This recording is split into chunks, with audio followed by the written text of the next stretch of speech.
speaks, let us ask our jury how they evaluated the poetry nominations. We would like to call on stage our jury members. Renu Sood Sinha. Renu Sood Sinha is a journalist with nearly 30 years of experience. She is also a poet whose poems have been published in prestigious international magazines. A storyteller at heart, she wants to take her stories to the celluloid map. Taseer Gujral. Taseer Gujral is a poet, editor, columnist, and a translator. Her published works have found place in acclaimed poetry anthologies. Dr. Irma Meni will be moderating the session. Dr. Irma Meni is a former professor of English and a Fulbright program advisor from New Jersey City University. She was awarded the prestigious and highly competitive Fulbright Senior Scholar Award in 2006-2007 and taught American literature and culture at Chouaib Doukhali University in El Jadida, Morocco. Good evening, everyone. Welcome to the session for the jury chat for the poetry part of our program here. And as you heard, I'm sure they had a tough time figuring out exactly how to do this task. Very important task, but a significant one, a difficult one, I can imagine. Yeah, so let's try and hear a little bit about that. I have to juggle my glasses, my phone, and the mic. A bit much. Sorry, give me 1 second.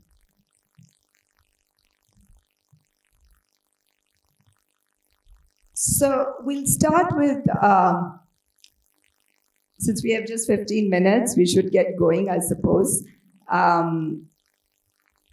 So there's this whole idea that there's no such thing as a perfect poem, right?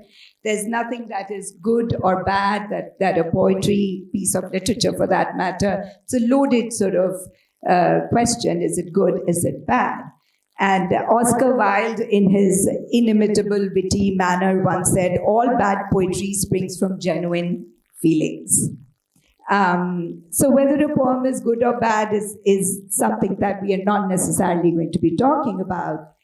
But let me ask you, what for you is a poem? What are the features? What might be the components of a poem that blows you away? That you say, wow, this is something that I really would love to read again. This is something that has spoken to me. And I'm sure there must be many of them in the three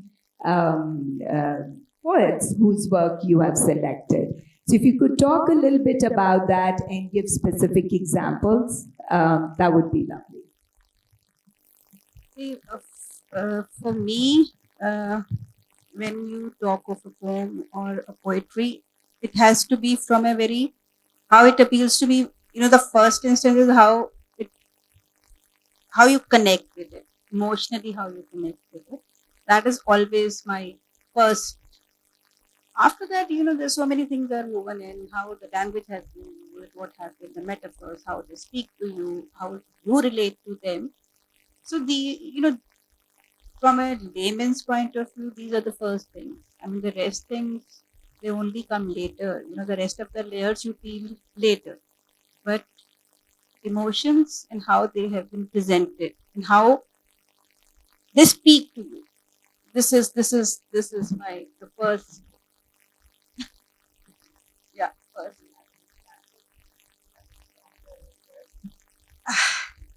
So actually, I'll tell you, there were 42 words. And I really had to be like very cruel to myself to make even a long list. So, but there were so many. So it's not, I cannot now, remember any exact lines. There were so many of them, and one thing which was like really, really glad part was it that almost all of these were from young women. You know, out of this 42, there were hardly 3, 4 men, but most of it was young. The big part of was with young women, and that was such a heartening, the best bit about it.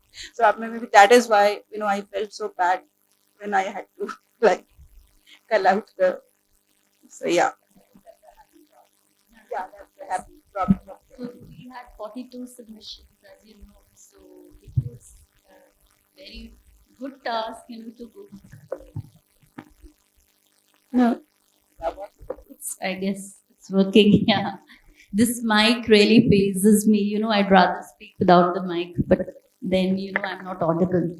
So we had 42 submissions, and it was a task, to read each. And then, I feel that no one is in a position to really judge a creative work, because every creative work is wholesome in its own, light. But broadly, we had a few categories that we had zeroed on. So broadly, you could say a creative work, especially a poem, should have a musicality or a rhythm, which is very important, which distinguishes it from a prose. So that is a must. And along with the meter, there are other things like assonance, consonants. There are other figures of speech, and broadly like substance and style, like you say. So you could have a poem on a very simple thing, but the way the words are put together and the way they connect and the way they deliver something, a message in a very original manner. So that makes it something beautiful. So that is the substance part of it. For example, I'm thinking of something as simple like a post-it note. I'm thinking of Carlos. He wrote a poem called "This Is Just to Say." So he's talking about the plums. So he says, "I have eaten the plums that you had put aside, which you were probably saving for breakfast. And forgive me, they were so sweet, so cool, So just the use of the phrase "forgive me," gives it a total twist to a very simple post-it note, and it becomes a poem. So that is what you're looking at. So someone said that a poet is a person who's looking at a thing in the same way, who's looking at the same thing that everyone's looking at.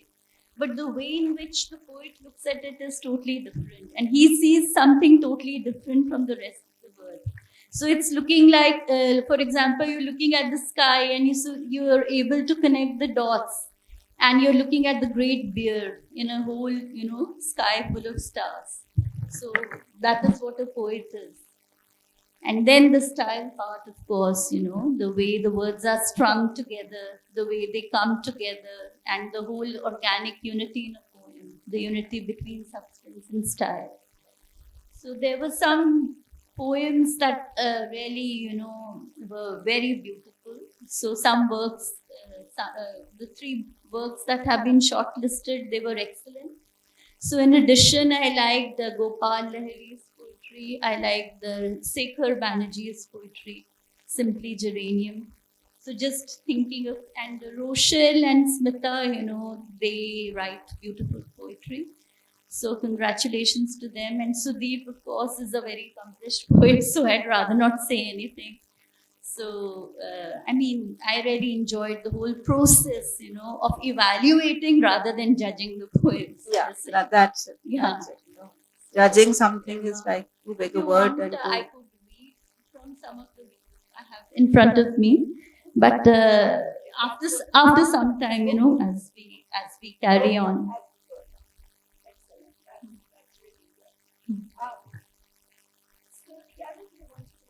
All of this.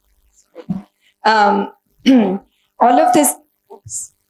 All of this is obviously related to the experience of poetry. It's often said that poetry has a universal appeal, and that it's the so-called mother tongue of the human race, right? So anybody and everybody could relate to it in one form or another. So, my question really is about the importance of cultural, historical, social context in our appreciation and understanding of poetry. So, how do we negotiate that part? Let's say we are reading a poem from an area that we are less familiar with. Or in Smita's case, for example, she uses various myths and legends and histories related to the Malabar, Kerala area. That those of us in the north might not even know about. So, how do we negotiate that part of the evaluation, if you don't want to call it evaluation, or understanding, if that's what you want to call it, or appreciation even of poetry? Or is it that the universal truths seem to take precedence over all these different contexts? See, as I said earlier, it has to first connect to you emotionally. So same thing, the emotions running in even poetry and Rochelle's poetry. Emotions are, we all identify with, whether it's love or anger or defiance or anything. So only, the metaphors will differ. But many of these metaphors also are like, they're very local in the sense that they're very Indian. So somewhere or the other, if there is a common emotion and a common, let's say the universal truth, you'll relate to it. And the metaphors, of course, when maybe from Malabar, but the cultural contexts are not that different. After all, it's India, or also at the level of gender, as a woman, I can identify with so many emotions, which they have been trying to, because when you write from your own experiences, your poetry can never be gender neutral because it's coming from inside. So I think that makes the connect easier for me at least. Yeah. No, first I was thinking that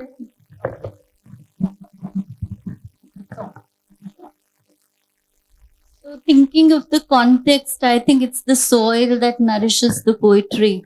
So context is very important, whether it's social, political, gender, from whatever context, whatever dominates, it's very important.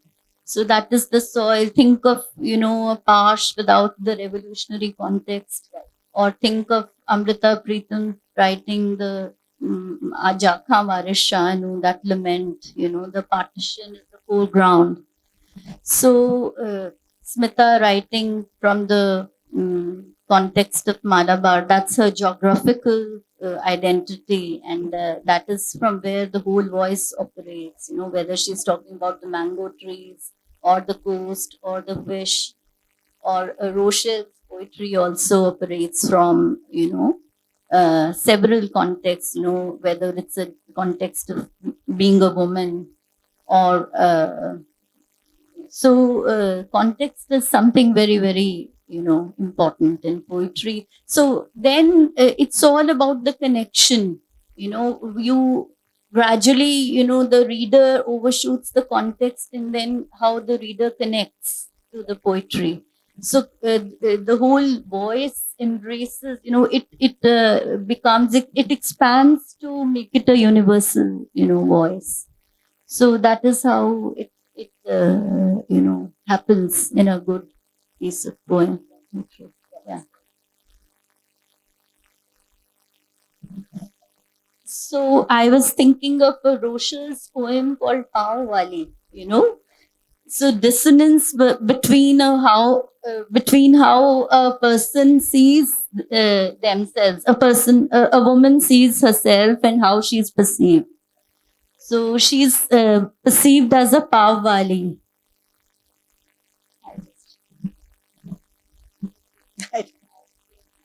Yeah. So she writes, "A Pavwali. When I was heckled or eve-teased, it was slang for a Goan Catholic girl. Pav meaning bread. We were supposed to be bread makers, bakers, though no one in our house needed dough. Maybe roti with the smell of curry on Sunday mornings. I remember my parents sourcing pav from the pavwala instead, who clinked his bell every evening at our building gates. It was my job to stop playing and fetch the bread wrapped in newspaper. As I quickly raced up the floors, I would dig my dirty fingers into soft bellies and grab cloudfuls, sweet Eucharist melting on my tongue.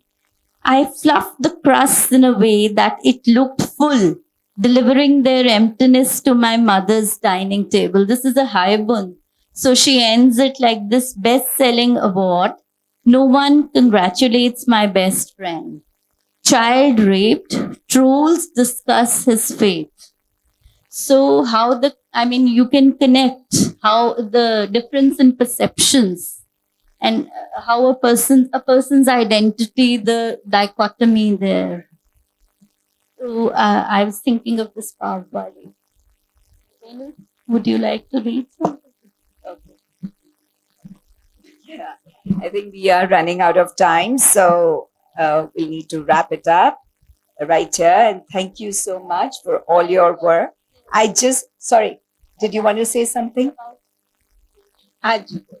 Yeah, about Sudeep's poetry, he writes in his usual very elegant, style, and he writes about the eco. You can call it eco poetry. It has to do with the climate change, and then the pandemic, and he gives it very beautiful, form. There are photographs also, visual poetry. So I was very, happy reading the book. I made several connections. Yeah, and Sudeep's poetry is actually, it was a lived experience. But all of us, we lived through it, but how he projected it. So again, if writing is a very personal experience, even interpretations are equally personal. So yeah, it was like, thank you for giving us the opportunity to read those 42 beautiful. Mr. Sushil Gupta, Senior Executive Director, Sales Chips Wheels Limited, and his elegant wife to kindly step up to honor our jury members of the poetry segment.